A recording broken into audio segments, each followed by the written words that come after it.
personas somos todos, son los pacientes, son las familias y son los profesionales, ¿no? Y bueno, pues hace 6 años le preguntamos a la gente, concretamente en cuidados intensivos, cómo debería ser la unidad de cuidados intensivos ideal, ¿no? Y le preguntamos a tantas personas como 10.000, si tú pudieras elegir, cómo sería, ¿no?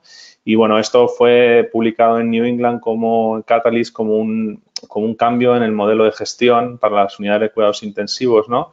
Si quieres, vete avanzando la diapositiva que está animada, ¿no? Es decir, vamos a poner realmente al paciente y a la familia en el centro, ¿no? Que son los protagonistas de la historia, que son los expertos. Expertos son porque tienen la experiencia, nosotros somos técnicos y el equipo multidisciplinar tiene que ir bailando alrededor de paciente y familia. Además, esto tiene que hacerse en todo el mundo, ¿no? Bueno, pues de ese proyecto de escucha salieron las líneas de investigación del proyecto, que son la flexibilización de los horarios de visita y la presencia y participación de las familias en los cuidados, la mejora en la comunicación, asegurar el bienestar del paciente, los cuidados al profesional, el manejo de las secuelas de haber estado hospitalizado, la arquitectura y la infraestructura humanizada y los cuidados al final de vida, ¿no? Me gustaría hacer una reflexión sobre la vulnerabilidad, ¿no? Y la impermanencia, que llega a una partícula diminuta que no conocemos y de repente, ¡pum!, vuela toda la humanización de la asistencia sanitaria, no solo en las UCIs, vuela por los aires, ¿no? En un periodo muy, muy breve, ¿no? En 3 meses, ¿no? Y bueno, qué pena, pero por otro lado también lo bueno del coronavirus es que ha puesto de manifiesto esta necesidad de humanización, ¿no? Para el que no había visto la necesidad de humanizar el sistema y la atención sanitaria, ya todos lo tenemos claro, ¿no? Y me gustaría ir haciendo reflexiones sobre qué ha pasado en estos meses con las diferentes líneas, ¿no?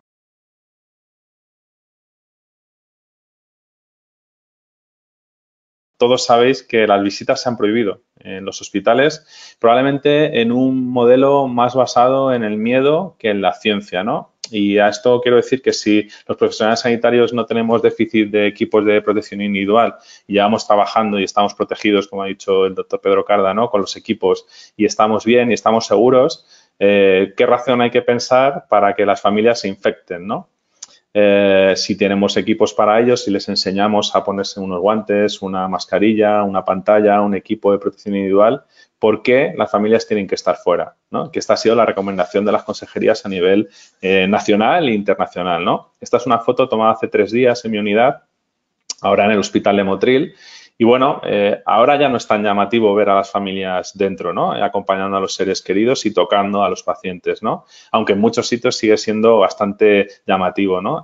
Quizás el mérito tenía hacerlo cuando lo hicimos en la primera hora, ¿no? Durante el mes de febrero en Torrejón, mes de marzo, donde la humanización está absolutamente integrada y nosotros queríamos hacer las cosas basadas en la ciencia, ¿no?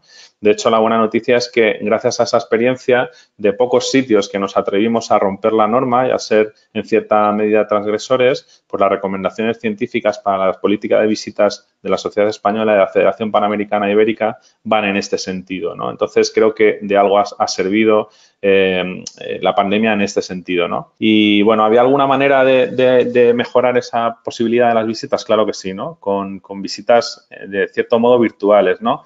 Pilotamos a través del proyecto H Unidos, también gracias al proyecto de la humanización de los cuidados intensivos, ¿no? Una red voluntaria de profesionales en el Hospital Virgen de la Victoria de Málaga que atendían mediante teléfono, mediante visitas virtuales, tablets, pues esos mensajes que la gente vulnerable, la gente mayor, la gente que no tiene acceso a la tecnología, pues no podía recibir, ¿no? Porque las visitas estaban prohibidas, ¿no? Y pasa a la siguiente, si veis eso, esto es una manera de comunicación que ha venido para quedarse, ¿no?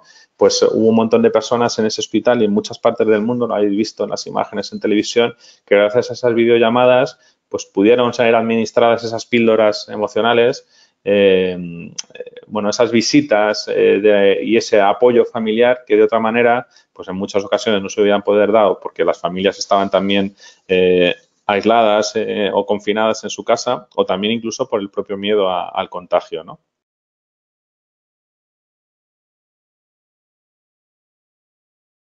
A ver, ¿cómo va a estar alguien bien si está solo? ¿no? Y cómo una de las cosas más llamativas durante la primera ola de la pandemia, ya estamos viendo menos en la segunda, es la cantidad brutal de delirio que han tenido los pacientes que han estado ingresados en cuidados intensivos, probablemente por el virus o también por estar solos sin su familia o también por la cantidad de fármacos que hemos usado de manera injustificada, bueno, por el hecho de vamos a probar esto a ver si funciona, ¿no?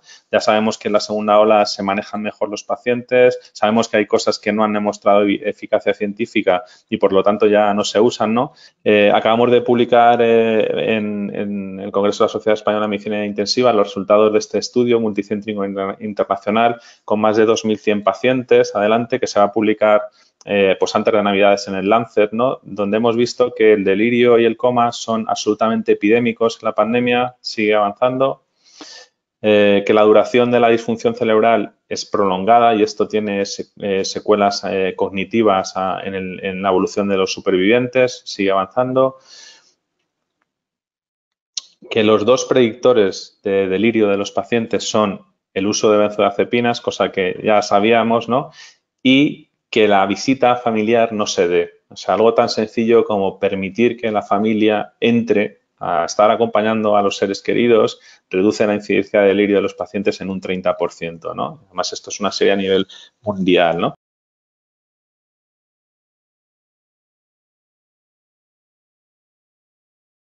O sea, ya sabíamos que no hay sistema sanitario que cuide al cuidador, no solo en España, sino en todas las partes del mundo, ¿no?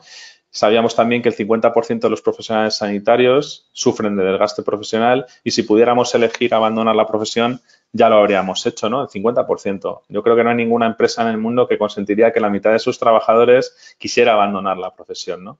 ¿Qué hicimos en el proyecto? Pasa a la siguiente, pusimos un proyecto en marcha de intervención psicológica, de apoyo para los profesionales, las familias y los pacientes de cuidados intensivos, metiendo a los psicólogos dentro de las unidades de cuidados intensivos. Gracias a diferentes fundaciones y empresas, adelante, bueno, pudimos poner a esos grupos de profesionales en contacto con atención psicológica presencial, es decir, metimos al recurso dentro de las unidades de cuidados intensivos, en 16 unidades de cuidados intensivos de Cataluña, de Madrid y de Castilla-La Mancha, las zonas más afectadas durante la primera hora de la pandemia, ¿no? Y esto ha sido pues una intervención que ha beneficiado a más de 2.000 personas y con más de 700 intervenciones, tanto presenciales como online, ¿no? Pasa la siguiente. O sea, hay que hacer cosas con el coronavirus, ¿no? Con respecto a las secuelas, pues, ¿qué les voy a contar? La inmensa cantidad de secuelas en las que el sistema no está preparado para atender la brutal cantidad de secuelas que deja esta enfermedad. Con respecto a la estructura, pues también lo mismo que les voy a decir. Recientemente se ha inaugurado el hospital Enfermera Zendal en Madrid, un hospital para atender a mucha gente, pero durante la pandemia hemos creado espacios sanitarios para atender al mayor número de pacientes, hemos habilitado gimnasios, hemos habilitado capillas, bibliotecas. Esos espacios han permitido salvar muchas vidas, pero esos espacios no estaban centrados en la dignidad ni en la privacidad de la gente, ¿no?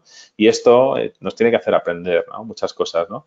Y luego, por último, y no por ello menos importante, quizás es al revés lo más importante, los cuidados al fin de vida, y yo creo que eso se resume en la siguiente diapositiva. Nadie debería morir solo. O sea, es que ni el coronavirus ni nadie nos puede robar la humanidad y, por desgracia, durante la pandemia se han dado muchísimas circunstancias en las que los pacientes han fallecido en soledad, ¿no? Y esto ha sido quizás lo más horrible de la pandemia, ¿no?